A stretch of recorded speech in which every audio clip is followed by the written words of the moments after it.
Yo, what's going on, people? Welcome back to the Boston Perspective. I am your gracious and humble host, Brandon Boston. And if you tuned in to the last episode and you're back, I appreciate you. This is your first time listening in. Appreciate you as well. Kick back, relax. I'm going to try to keep this a little bit shorter than the last time. I'm a one-man show, so I'm going to hope to keep improving on this quality and this content as I bring to you. So without further ado, I'm going to jump right into this episode's topic, and it's going to be called Double Standards. And again, this is me speaking from the man's perspective and trying to get the ladies out there to try to understand us better so we can come together and have better relationships, keep families together, things of that nature. I'm by no means an expert. I failed miserably. So these are things that I learned, trial and error, things I wish I would have known to be able to better help me, things I wish people, understood, but that's neither here nor there. But one thing I haven't done is lost hope. So, it gets frustrating sometimes, but I feel even if I don't have a quote unquote success, that I can try to help somebody else do that, as I feel that I've been placed on this earth to try to help as many people as I can. So, double standard. So, as far as it is pertaining to men, ladies, I want to try to paint this narrative as I drew on last week. Um, Only when it comes to relationships that things in normal life um, are not viewed the same. So, for instance, if we use struggling as a basis, if I barely had enough food on the table and all I had was uh, canned goods, I want to try to fix myself to somebody who all they might have is um, some form of meat or, a condiment or something like that. So, the more that you bring to the table, you can have a complete meal. So we do this on our regular lives without thinking about it. Like I said, when we can't afford our lifestyle, we attempt to go find a job that's going to pay us more. We want to uh, become parents.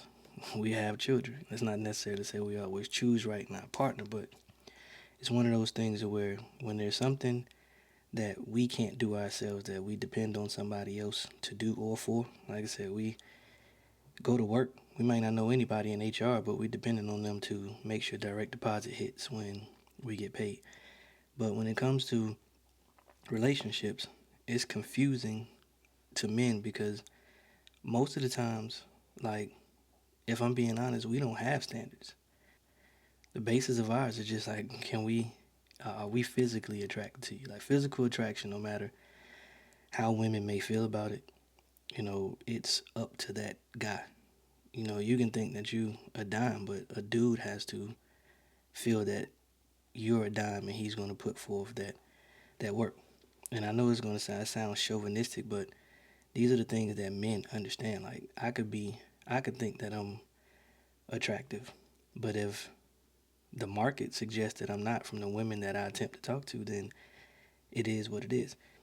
So it's one of those things to where I want to try to, paint this background or this narrative so I can just make these points to why I'm saying it's confusing to men with these double standards that we hear. And like, these are things that I've heard. These are conversations I've had with my homeboys, just random people. I try to do my due diligence so people don't feel I'm just throwing things out there. And like I said, this may not fit your certain scenario, but that's irrelevant to what it is I'm trying to get you to understand, because there's no catch-all for everything, but you can go off percentages and numbers for these things. So like I said, going back to it, it's like, as I told y'all last time, that men aren't born with value. And the way we're taught to get value is money.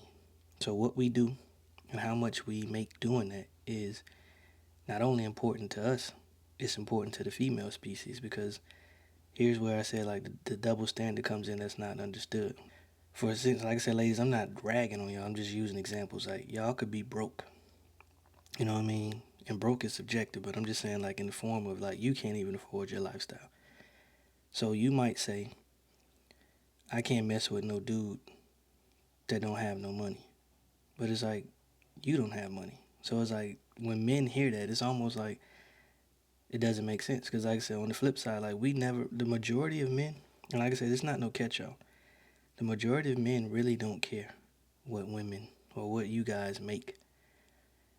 We don't care about your degrees. Like, none of that matters to us, because at the end of the day, oftentimes we don't have access to it. Charged to provide provide a roof over your head. More than likely, you're not going to want to pay for that roof. So it's like, I have to make sure I'm in a position to where if I can't afford to pay all, I'm paying the majority. So most men are going to default to make women pay the bare minimums. And at worst case scenario, half. And this is normally a issue, but it's like, us as guys, we understand logic. And like I said, sometimes this can go off of emotions, but I'm going to drop a little tidbit that I don't think a lot of ladies understand. And that's like, only 10% of women, roughly around 10% of women, are like housewives. Like, literally, they don't work, they don't do anything. So that means 90% of y'all are going to have to work.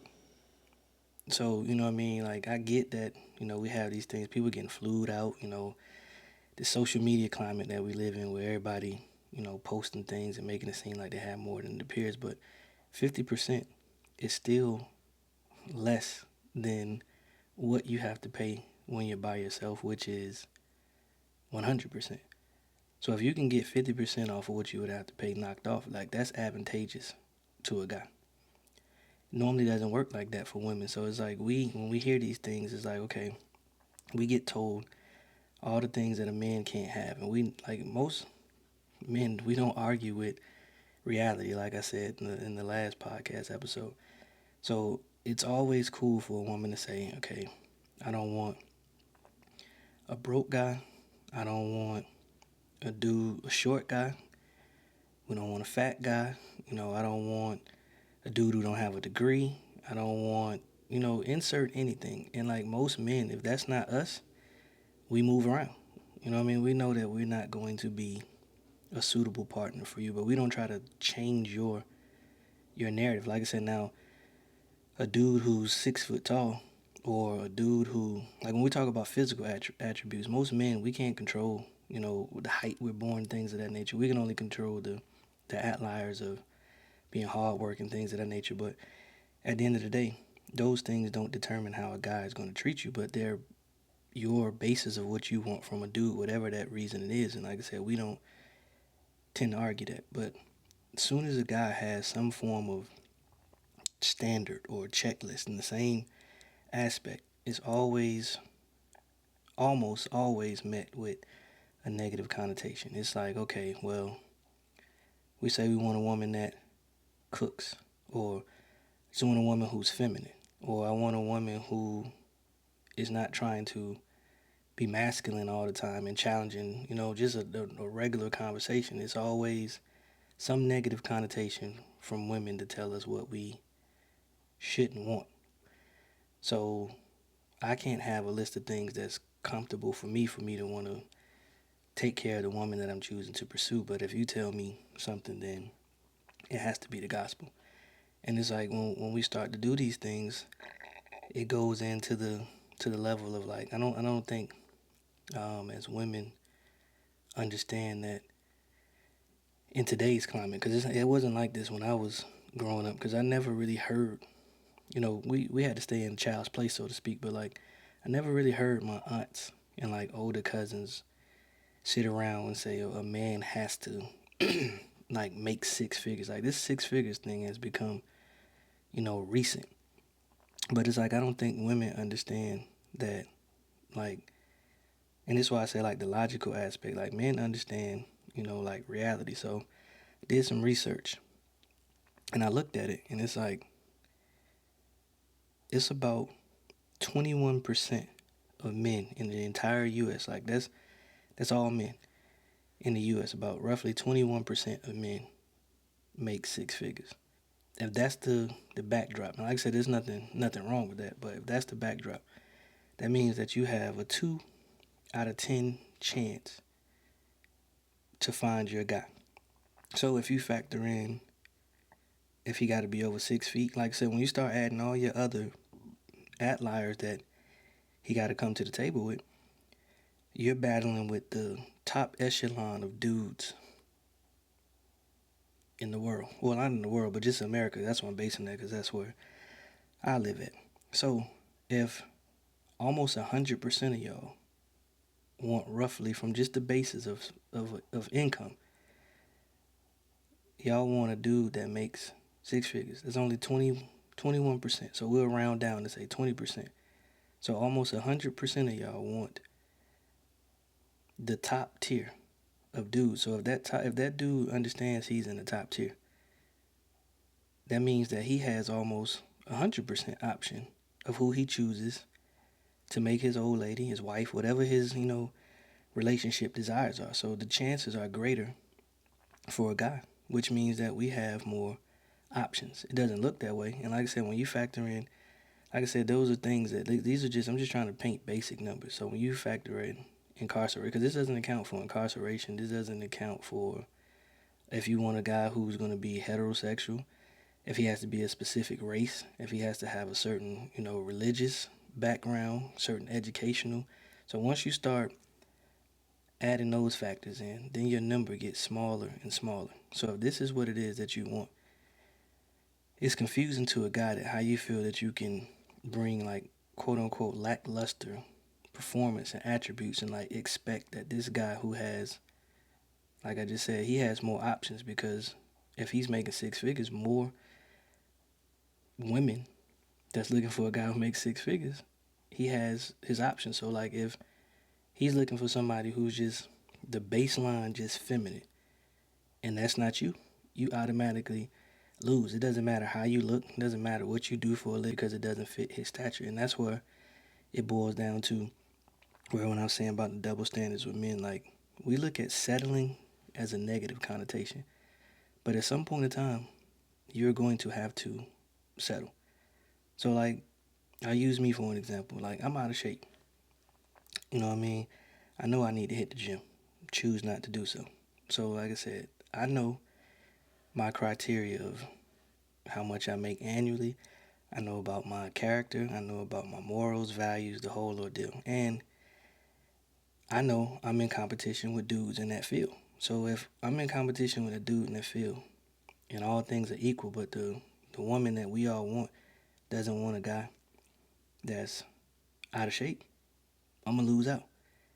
And I accept that. Like, it's no me, well, give me a chance to lose some weight. Could I do that? Sure. Can people give you the opportunity to change things about yourself? Sure. Listen, when you come to the table, you come in as you are. Like, all you're doing is, a person is hoping that you're gonna make good on your promises. And all of us have our good and our bad days. And at the end of the day, like I said, if a guy is at this top tier and you default on what it is that you said you're gonna do, most dudes just stay, because the losses we're gonna take are gonna be greater. So when you look at these things from like as guys, we just try to understand, like, why the sticker price on the car not the same. So like, I might have to take you on dates and fly you out and do all that other kind of stuff to get your attention, so to speak. But somebody like Drake can just slide in your DM, don't even ask you for your name. He just say, hey, what's up? And like, he can have access to you in ways that your average guy can't. So it's one of those things where we're gonna have to learn to where, like, if you're not good with money, but you want a dude who makes a certain amount of money, essentially he's got that money because he has some form of discipline. He got drive, determination, and it's gonna force you to have to switch up whatever you're doing to get on this program. So if finances is important to you, you're gonna have to change that. But you can't, like, what most men have to deal with is that we'll hear, I don't want a dude who don't, we'll hear women say, okay, I don't want a broke dude. Then they'll get with a guy who has money, and then the narrative changes, well, money's not everything. So of course it's not, but it's like, if I didn't have these funds, would you talk to me? Or would I be in the same boat? So like, men, we're at a constant level of confusion, and most of the times when we try to have the conversation, it normally turns into confrontation or it becomes argumentative. And like, most dudes, like I said, we don't really like dealing with that. So it's not good to stay quiet or not say anything, but it's like most of the times if we just ask a generic question, we're gonna get taken to a ringer. And before I make this comment, let me bring it in. Ladies, this is me reaching out, and y'all can't see my hands, but oh yeah, you can bring it in. See my hands. Giving y'all a virtual hug before I make this comment, because this is something that a lot of my male friends talk to me about, and I'm gonna try to phrase it in a way. It's like I said, truth don't always feel comfortable, but I try to phrase it in a way that it's out of love and not trying to bash. But a lot of women don't understand. Like once you have children and you come to the table trying to get with a guy, like the value of your children is only valuable to you. So like I'm saying that and not in a negative way, but just trying to get you to understand how men minds process things. So it's like your children might mean the world to you, and they might be great kids. But for a guy, at the end of the day, those still aren't his children. So he will never have biological stake in those children's lives. But he'll always have to be financial.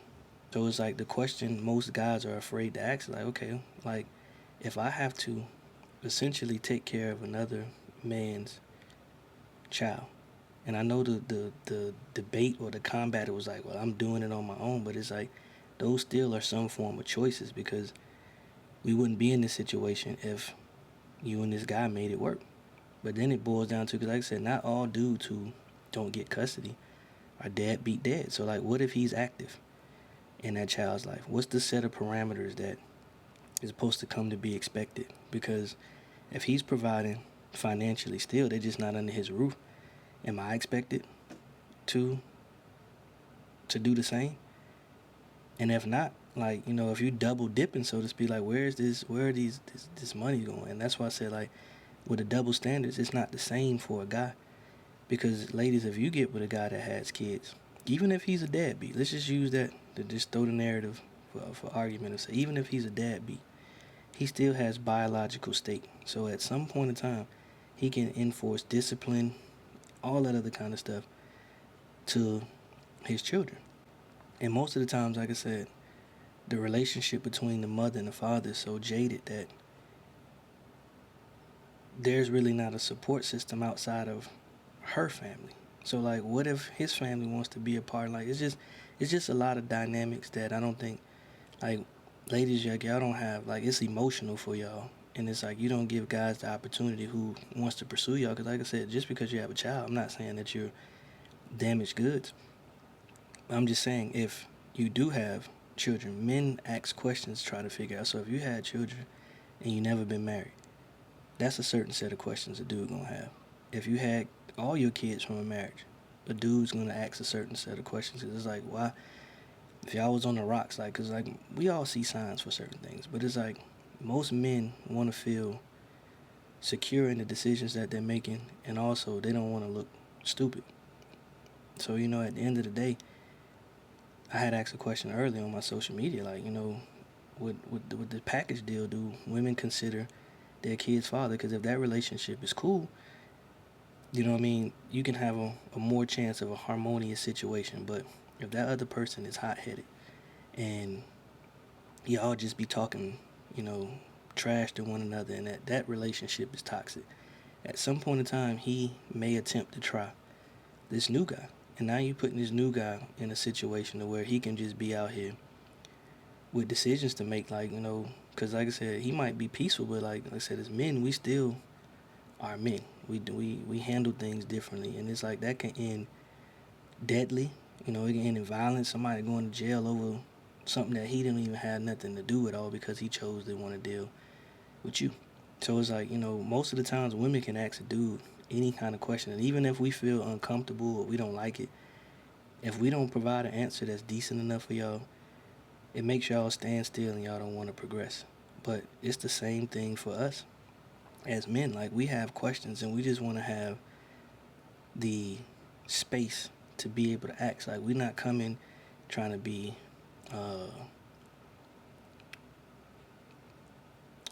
judgmental or anything, but it's like it's questions that we want to have because we want to understand. Like, if If what I'm gonna provide is what it is that you need, how much is that worth to you? Like, what are you willing to do to get it?